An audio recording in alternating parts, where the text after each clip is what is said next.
اس کی مہندی کس روز ہے؟ میں نے بے دلی سے پوچھا۔ جمعرات کے روز، اس نے جواب دیا۔ اس نے بلایا تو رات 8 بجے ہے، لیکن میں تو 10 بجے تک پہنچوں گی۔ جلدی جا کر کیا کرنا ہے؟ شیری نے اچانک میرا بازو پکڑ کر مجھے اٹھایا اور ایک گوشے میں لے گئی۔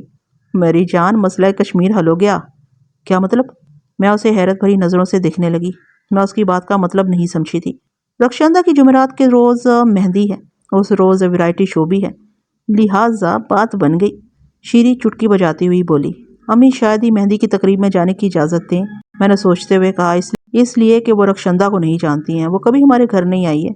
تم اس کی فکر مت کرو۔ شیری مسکرائی۔ میں کل شام تمہارے ہاں آؤں گی، تمہاری امی سے مل کر کہوں گی کہ رخشندہ میری کزن ہے۔ کالج کی لڑکیاں اور تمام سہیلیاں اس تقریب میں شرکت کر رہی ہیں۔ مہندی کی تقریب زوردار طریقے سے منائی جا رہی ہے۔ اگر کوثر نے شرکت نہیں کی تو ہم سب کو لطف نہیں آئے گا۔ آپ بھیج دیں، میں اسے واپس پہنچا جاؤں گی۔ رات دیر ہو جائے تو آپ فکر نہ کریں، مہندی کی تقریب میں کسی نہ کسی وجہ سے دیر ہو جاتی ہے۔ دوسرے دن شیری نے میرے پاس آ کر میری امی سے بات کی۔ وہ میرے ہاں کبھی کبھار آتی رہتی تھی۔ امی اسے بہت پسند کرتی تھیں۔ پہلے تو امی راضی نہ ہوئی، اس لیے کہ وہ رخشندہ اس کے گھر والوں کو جانتی نہ تھی۔ شیری نے جب انہیں بتایا کہ اس کی سگی پھوپھی زاد بہن ہے، بہت منت سماجت کی، تو وہ راضی ہو گئی۔ صرف انہوں نے ایک دن کی حامی بھری۔ انہوں نے کہا کہ دوسرے دن لڑکے کے ہاں جو مہندی جائے گی اس میں وہ مجھے نہیں بھیجیں گی۔ میں خوشی سے پھولی نہیں سمائی۔ مجھے امی کی طرف سے اجازت ملنے کی 1% بھی امید نہ تھی۔ دوسرے دن کالج سے واپسی پر مجھے رخشندہ کے ہاں مہندی میں جانے کے لیے شیری کی والدہ سے شیری کی شرکت کی اجازت لینے جانا پڑا۔ شیری کی والدہ نے تو فوراً ہی اجازت دے دی۔ میرے اور شیری کے گھر کے ماحول میں بڑا فرق تھا۔ میرے والد بزنس مین ہیں اور ان کا ایک چھوٹا سا جنرل اسٹور ہے۔ میری والدہ بہت تیز اور سخت مزاج کی خاتون ہے۔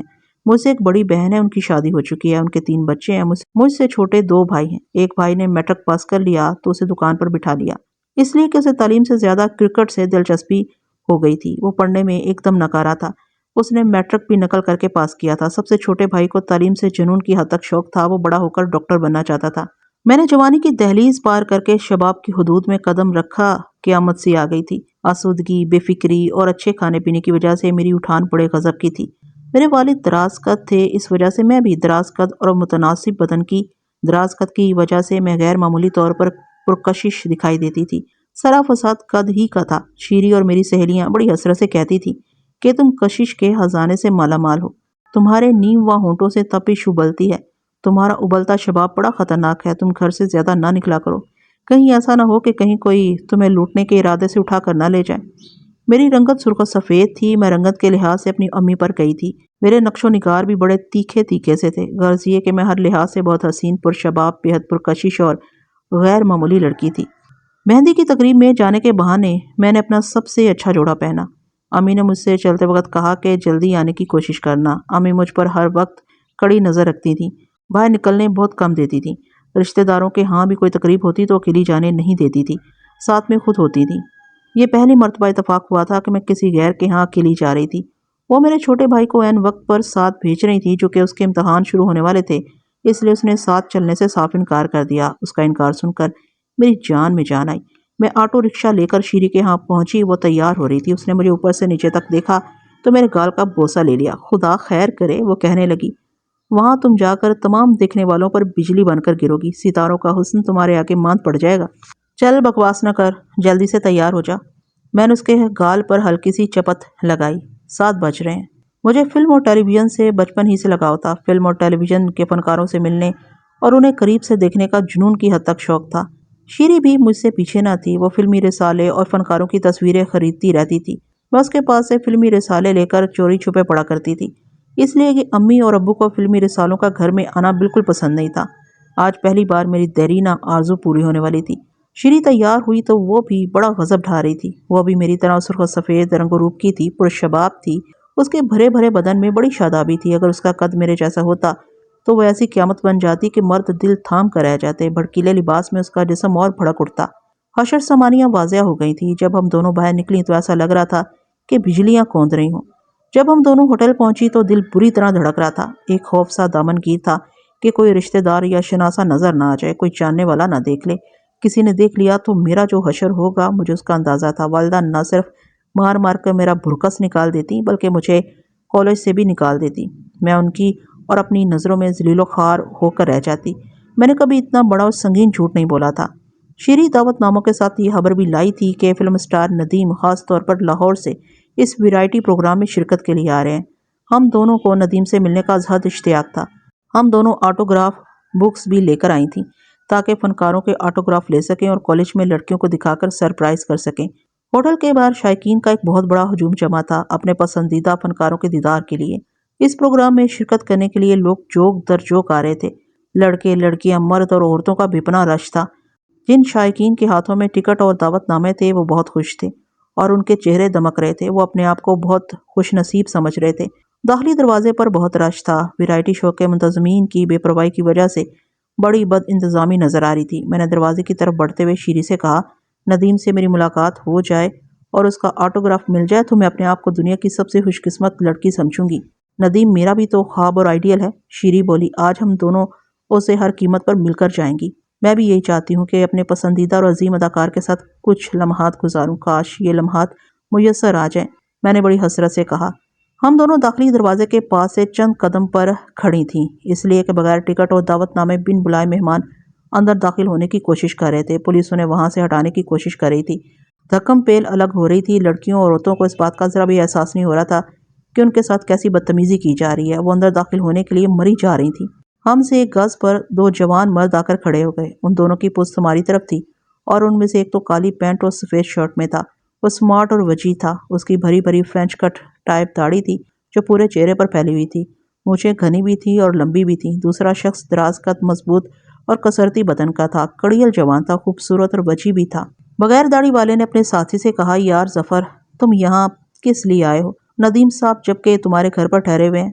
میں ندیم صاحب کے منتظمین کا ایک پیغام دینے آیا ہوں کہ وہ آج اس شو میں شرکت نہیں کریں گے، ان کی طبیعت کچھ ٹھیک نہیں ہے۔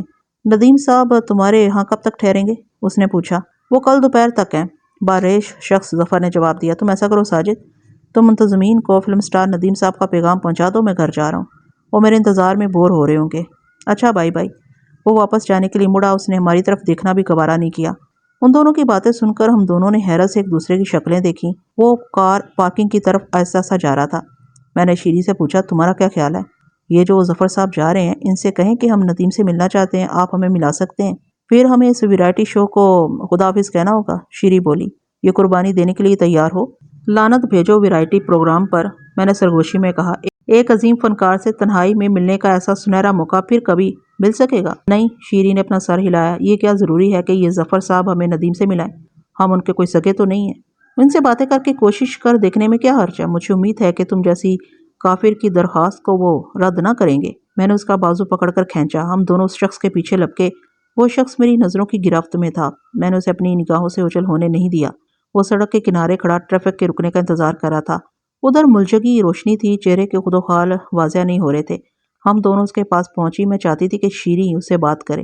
مجھے خاموش دیکھ کر اس نے میری پسلی میں ٹہوکا دیا۔ میں نے اس شخص سے کہا، سنیے۔ اس شخص نے میری آواز سن کر اپنی گردن گھما کر ہماری طرف دیکھا۔ اس کے چہرے پر رعب اور گمبھیر سنجیدگی دیکھ کر میں حوصلہ ہار بیٹھی۔ دوسرے لمحے جی کڑا کر کے بولی، سر، آپ سے ایک عاجزانہ درخواست ہے۔ درخواست؟ اس کے چہرے پر گہرا احتجاج چھا گیا۔ کیسی درخواست؟ ہم فلم سٹار ندیم صاحب سے ملنا چاہتے ہیں۔ اگر آپ ہمیں ان سے ملا دیں تو آپ کا یہ احسان ہم ساری زندگی نہیں بھولیں گے۔ ہو، وہ دھیرے سے مسکرایا۔ مگر میرا فلم سٹار ندیم سے کیا تعلق؟ آپ کو کس نے بتایا کہ میں فلم سٹار ندیم کو جانتا ہوں؟ تھوڑی دیر پہلے ہم نے آپ کی گفتگو سنی تھی، شیری لہجے میں بولی۔ فلم سٹار ندیم آپ کے گھر پر ٹھہرے ہوئے ہیں؟ اچھا، تو آپ نے میری اور میرے دوست کی گفتگو سن لی تھی؟ اس کی ہنسی اور گہری ہو گئی۔ ندیم صاحب نے منع کیا ہوا ہے کہ کسی کو ان کی قیامگاہ کا پتہ نہ چلے، اس لیے کہ پرستار، صحافی اور فلم انڈسٹری کے لوگ ان کا ناک میں دم کر دیتے ہیں اور آرام کرنے نہیں دیتے۔ دیکھیے، ہمیں نا امید نہ کیجیے، میں نے لجاجت سے کہا۔ ہم بھی ان کے پرستار ہیں اور برسوں سے ان سے ملنے اور ان کا آٹوگراف لینے کا خواب دیکھ رہے ہیں۔ اچھا، وہ کچھ سوچنے لگا۔ ٹھیک ہے، میں لیے چلتا ہوں۔ وہ آدھے گھنٹے سے زیادہ وقت نہیں دے سکیں گے، اس لیے کہ ان کی طبیعت ناساز ہے۔ آدھا گھنٹہ؟ میں اور شیری بچوں کی طرح خوش ہو گئیں۔ آدھے گھنٹے کا وقت ہمارے لیے بہت کافی تھا۔ وہ 10 منٹ بھی کہتا تو ہم خوشی خوشی اس کے ساتھ چلتے۔ میں نے بڑی ممنونیت سے کہا، آپ کی اس کرم فرمائی کا بہت بہت شکریہ۔ پھر ہم نے اس کے پیچھے پیچھے سڑک پار کی۔ اس کی سرخ رنگ کی گاڑی ایک طرف پارک کی ہوئی تھی۔ ہم دونوں پچھلی نشست پر بیٹھ گئیں۔ چند لمحوں کے بعد اس کی شاندار قسم کی گاڑی سنسان اور اندھیرے راستے پر تیزی سے اپنا سفر طے کر رہی تھی۔ گاڑی کی رفتار سے کہیں زیادہ تیزی کے ساتھ دماغ سوچ رہا تھا۔ میں تصور میں اپنے آپ کو ندیم کے سامنے بیٹھی باتیں کرتا دیکھ رہی تھی۔ میرا پسندیدہ ہیرو، میرے خوابوں کا شہزادہ میرے سامنے تھا۔ شیری بھی شاید اسی سمت میں سوچ رہی تھی۔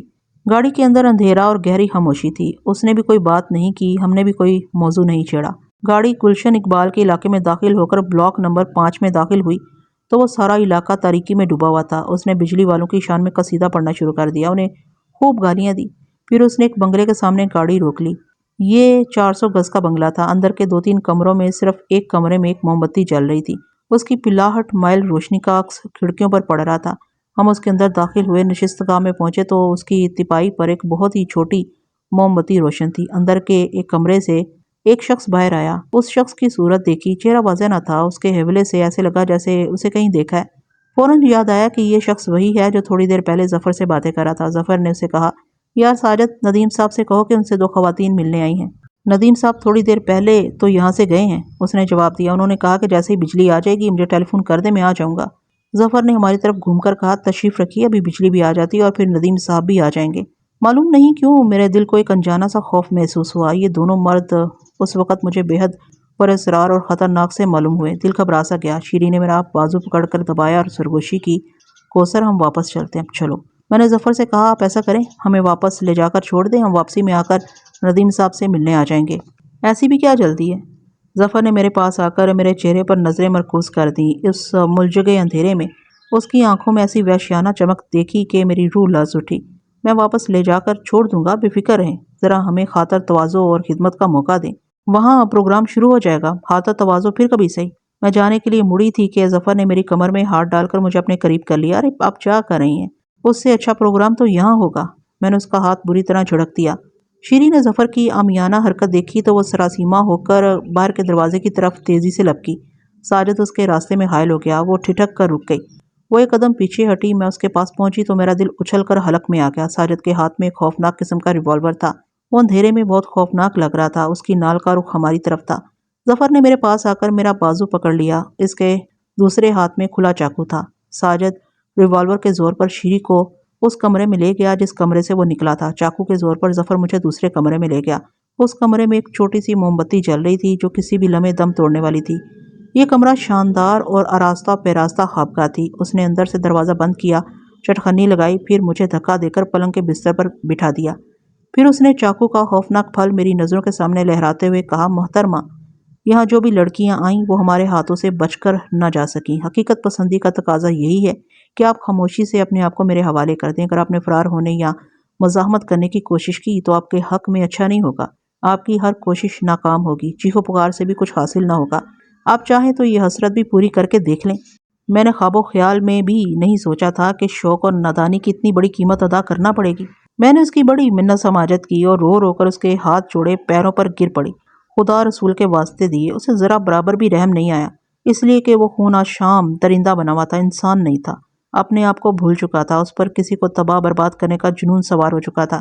میری زندگی میں یہ جو بدترین رات آئی، یہ جہنم کے عذاب سے کہیں دردناک تھی۔ میں جوانی کی دہلیز پر قدم رکھنے کے بعد سے جس سہاگ رات کے خواب دیکھتی آ رہی تھی وہ اس سے یکسر مختلف تھی۔ سہاگ رات کو لڑکی اپنا تن من خوشی سے سونپ دیتی ہے۔ یہ خوشی کا سودا نہ تھا، خوشی کی رات نہ تھی، قیامت کی رات تھی۔ کوئی بھی لڑکی اپنی زندگی میں ایسی بھیانک رات کے بارے میں سوچتی نہ ہوگی۔ میں نے اس کے آگے جھولی پھیلا کر رحم کی بھیک مانگی، گڑ گڑائی۔ میرے آنسوؤں اور التجاؤں کا اس درندہ صفت پر الٹا اثر ہوا، وہ وحشی سے وحشی ہوتا گیا۔ میری کوئی جد و جہد کامیاب نہ ہو سکی تو میں نے اپنے آپ کو اس کے رحم و کرم پر یوں چھوڑ دیا جیسے ہارا و ملا اپنی کشتی کو تیز و تند موجوں کے درمیان چھوڑ دیتا ہے۔ کمرے کی گہری خاموشی ٹوٹتی اور بکھرتی رہی، میری آہیں اور سسکیاں گونج گونج کر دم توڑتی رہی تھیں۔ بہت دیر کے بعد اس نے اپنی فتح مندی کا قہقہا لگایا جو بہت ہی خوفناک تھا۔ بربریت کے طوفان نے مجھے تخت و تاراج کر دیا تھا۔ میں کسی مفتوح شہر کی طرح تہس نہس بستر پر بکھری ہوئی تھی۔ میری حالت ایک مسخ شدہ لاش کی طرح ہو رہی تھی۔ وہ اپنی فتح و نصرت پر بہت خوش تھا۔ بستر کی شکنیں اس کی تشدد کی تحریر بن کر پھیل گئی تھیں۔ میرے پاس کچھ بھی نہیں رہا تھا، زر و جواہر چھین لیے گئے تھے۔ میں اذیت کی آگ میں جل رہی تھی، پھوٹ پھوٹ کر رو رہی تھی۔ اندھا دھند خوابوں کے پیچھے بھاگنے کی سزا یہ ملی تھی کہ اب میرے پاس آنسوؤں کے خزانے کے سوا کچھ نہیں رہا تھا۔ اب ساری زندگی اپنے نصیب کو رونا رہ گیا تھا۔ مجھ میں ہلنے جلنے کی سکت تک نہ رہی تھی۔ میں کسی سرد لاش کی طرح بے جان پڑی تھی۔ جوڑ جوڑ درد کر رہا تھا۔ وہ کرسی پر بیٹھا میری طرف دیکھ رہا تھا، اپنی فتح مندی پر ہنس رہا تھا۔ ملجگے اندھیرے میں اس کا چہرہ کسی بھیڑیے کی طرح لگ رہا تھا۔ میں چاہ رہی تھی کہ وہ کمرے سے نکلے تو میں بستر سے نکلوں، پھر اچانک مجھے بیچاری شیری کا خیال آیا۔ اس کا حشر بھی وہی ہوا تھا جو میرا ہوا تھا۔ وہ درندہ صفت کے ہاتھوں سے کیسے بچ سکتی تھی؟ تھوڑی دیر کے بعد دروازہ کھلا تو ساجد اندر داخل ہوا۔ اندھیرے کی وجہ سے اس کے چہرے کو پڑھ نہ سکی۔ اس نے سرگوشی کے انداز میں کوئی بات ظفر سے کہی تو اس کے لہجے میں سرشاری تھی، فتح مندی کی جھلک تھی۔ دونوں نے مل کر کسی بات پر کہا لگایا۔ ظفر نے کہا، یار ایسا شاندار شکار کبھی ملا ہے نہ ملے گا۔ ایسے شکار تو قسمت والوں کو ملتے ہیں، کیا ہم تبادلے کے پابند نہیں ہیں؟ کیوں نہیں؟ ظفر کرسی پر سے اٹھتے ہوئے بولا، تم میرا چارج لو، جا کر میں تمہارا چارج سنبھالتا ہوں۔ میں ساجد کی اور شیری ظفر کی درندگی کا شکار بننے سے بچ نہ سکی۔ اگر ہم دونوں رو رو کر برا حال نہ کر لیتی اور خودکشی کی دھمکی نہ دیتی تو وہ ہمیں اس گھر میں شاید 2-3 روز تک قید رکھ کر ہمیں نشانہ بناتے رہتے۔ میں بھی شیری کے گھر پر اتر گئی۔ جس وقت ہم اس زندان سے نکلے تھے اس وقت تک وہاں بجلی نہیں آئی تھی۔ ہماری خوش قسمتی تھی کہ شیری کے علاقے میں بھی بجلی گئی ہوئی تھی۔ اس کے گھر والے جاگ رہے تھے۔ اگر بجلی ہوتی تو اس کے گھر والے ہم دونوں کی حالت دیکھ کر سارا معاشرہ جان لیتے۔ شیری مجھے اپنے کمرے میں لے گئی۔ شیری نے دروازہ اندر سے بند کر کے چٹخنی لگا دی۔ اس وقت رات کے 3 بج رہے تھے۔ تھوڑی دیر کے بعد بجلی واپس آ گئی۔ روشنی میں ہم دونوں نے ایک دوسرے کو دیکھا۔ ان بھیڑیوں نے ہماری ایسی حالت بنا دی تھی کہ ہم پہچانی نہیں جا رہی تھی۔ پھر ہم دونوں ایک دوسرے سے لپٹ کر گھٹ گھٹ کر رونے لگیں۔ بہت دیر تک روتی رہیں۔ جی کسی قدر ہلکا ہو گیا تو ہم پچھتاوے کی آگ میں چلنے لگیں۔ اب کچھ بھی نہیں ہو سکتا تھا۔ لٹی ہوئی متاع عزیز واپس نہیں مل سکتی تھی۔ ایک خوف دامن گیر تھا کہ اس درندگی کا کوئی نتیجہ نکل آیا تو ہم کسی کو منہ دکھانے کے قابل نہیں رہیں گی۔ اس صورت میں ہم دونوں نے خودکشی کرنے کا فیصلہ کر لیا تھا۔ جب ہم خطرے سے نکل گئیں تو جان میں جان آئی۔ اس روز سے ہم دونوں کو چپ لگ گئی تھی۔ اس واقعے نے ہماری خوشیوں کو دیمک کی طرح چاٹ لیا تھا۔ دل میں ایک ایسی پھانس گڑ گئی تھی کہ وہ ساری زندگی نکل نہ سکتی تھی۔ اپنی ساری توجہ تعلیم پر مرکوز کر دی تھی۔ 2 برس کا عرصہ گزر گیا۔ میں نے اور شیری نے گریجویشن کر لیا۔ شیری کی شادی ہو گئی۔ وہ سعودی عرب چلی گئی۔ میرے لیے ایک اعلیٰ گھرانے سے رشتہ آیا۔ لڑکا کسی پرائیویٹ کمپنی میں مینیجر تھا۔ اتفاق سے اس کا نام بھی ظفر تھا۔ میں اس کا نام سن کر بری طرح چونکی۔ کہیں یہ وہی ظفر تو نہیں ہے؟ اس کی تصویر دیکھی تو دل کو اطمینان سا ہوا۔ یہ ظفر کلین شیو تھا۔ ابو اور میرے بہنوں ہی نے اس کے بارے میں جو معلومات حاصل کی تھیں اس کے مطابق یہ بہت شریف قسم کا لڑکا تھا۔ فی زمانہ ایسے شریف اور اچھے لڑکے چراغ ڈھونڈنے سے بھی نہیں ملتے تھے۔ ظفر کا رشتہ منظور کر لیا گیا۔ 2 مہینے کے بعد اس سے میری شادی ہو گئی۔ ویسے مجھے اس شخص سے شادی کرنے کا بڑا دکھ تھا، اس لیے کہ اس کی امانت میرے پاس نہیں رہی تھی۔ اس میں خیانت ہو چکی تھی۔ یہ شادی اسے دھوکہ دینے کے مترادف تھی۔ میں اب کر بھی کیا سکتی تھی؟ میرے بس میں ہوتا تو میں اس معصوم شخص سے کسی قیمت پر شادی نہ کرتی، بلکہ ان خبیثوں سے ایسا زبردست انتقام لیتی کہ وہ ساری زندگی یاد کرتے۔ افسوس کہ انتقام کی حسرت میرے دل میں رہ گئی۔ اب تو اس شخص کی صورت بھی ذہن میں صاف نہیں ہو رہی تھی، شاید اس لیے کہ اندھیرے کی وجہ سے اس کی صورت صاف دکھائی نہیں دی تھی، اس لیے ذہن پر نقش نہ ہو سکی تھی۔ سہاگ کی پہلی رات ہم دونوں نے ایک دوسرے کو دیکھا۔ یہ وہی ظفر ہوتا تو ہم دونوں شاید ایک دوسرے کو پہچان لیتے۔ میں اسے نہ پہچان پاتی تو وہ مجھے پہچان لیتا۔ یہ کوئی اور ہی ظفر تھا۔ اس ظفر سے بات چیت کا زیادہ موقع نہیں ملا تھا۔ میں چونکہ اس عرصے میں بہت ساری باتیں بھول گئی تھی، اس لیے ان کا لب و لہجہ اور بات چیت کا انداز بہت بدلا ہوا اور یکسر مختلف سا تھا۔ یہ بہت شریف شخص تھے، شرمیلے بھی تھے۔ اگر وہ ظفر ہوتا تو اس میں ایسی شرافت اور برتاؤ کہاں ہوتا؟ وہ اپنے مزاج سرشاری کے لمحات میں اپنی حرکات و سکنات سے ظاہر ہو جاتا۔ میرے دل میں خلش کا ایک خنجر سا پیوست ہو گیا کہ آخر ان کا کیا قصور جو ان کی جھولی میں ایک داغدار پھل ڈال دیا گیا۔ میری سزا یہ تھی کہ میری شادی کسی بدکار شخص سے کر دی جاتی۔ ظفر کا کھاتا پیتا گھرانہ تھا۔ ایک طرح سے یہ لوگ بہت ماڈرن بھی تھے۔ میری ایک ہی نند تھی جس کا نام رخسانہ تھا۔ وہ انٹر سائنس کی طالبہ تھی۔ اسے تعلیم سے زیادہ سیر و تفریح اور فلموں کا بے انتہا شوق تھا۔ نت نئے فیشن کے ملبوسات، فیشن اور میک اپ کا تو جنون تھا اسے، اور اس میں کوئی شک بھی نہیں تھا کہ وہ بہت حسین و جمیل، نازک اندام، پرکشش اور قیامت خیز شباب کی مالک تھی۔ والدین نے اسے ایک گاڑی لے کر دے رکھی تھی۔ وہ آئے دن گھر اور ہوٹلوں میں اپنی سہیلیوں کو دعوتیں دیتی رہتی تھی۔ 1 مہینے کے عرصے میں نے اس کا دل جیت لیا تو وہ میری نند کم سہیلی زیادہ بن گئی۔ اس لیے بھی کہ میں نے کبھی اس کے ذاتی معاملات میں دخل نہیں دیا تھا۔ جب کبھی بھی اس نے کسی تقریب میں پہن کر جانے کے لیے میرا سب سے اچھا سوٹ مانگا تو میں نے انکار نہیں کیا بلکہ خوشی خوشی دے دیا۔ وہ اکثر راتوں کو 10-11 بجے کے بعد گھر لوٹتی تھی۔ میں اسے بڑے پیار اور محبت سے سمجھاتی تھی کہ حالات اچھے نہیں ہیں، خصوصاً ایک حسین اور نوجوان لڑکی کا اکیلے دیر سے گھر آنا مناسب نہیں۔ وہ میری اس بات کا برا نہیں مناتی تھی، مجھ سے کہتی تھی کہ آئندہ خیال رکھوں گی۔ وہ کبھی اپنا وعدہ نبھا نہ سکی، شاید اس لیے بھی کہ اس کی سہیلیاں نوجوان اور آزاد خیال تھیں۔ اس کی ایک خاص سہیلی تھی جس کا نام مونا تھا۔ وہ لڑکی کبھی مجھے ایک آنکھ نہ پائی۔ وہ ان معنوں میں اچھی لڑکی نہیں تھی کہ اسے تعلیم سے زیادہ فلموں اور لڑکوں کی دوستی کا جنون تھا۔ وہ ان کے ہمراہ سیر و تفریح کرتی پھرتی تھی۔ وہ جوان تھی اور رخسانہ سے کم حسین نہ تھی، پرشباب اور غیر معمولی پرکشش تھی۔ ایک روز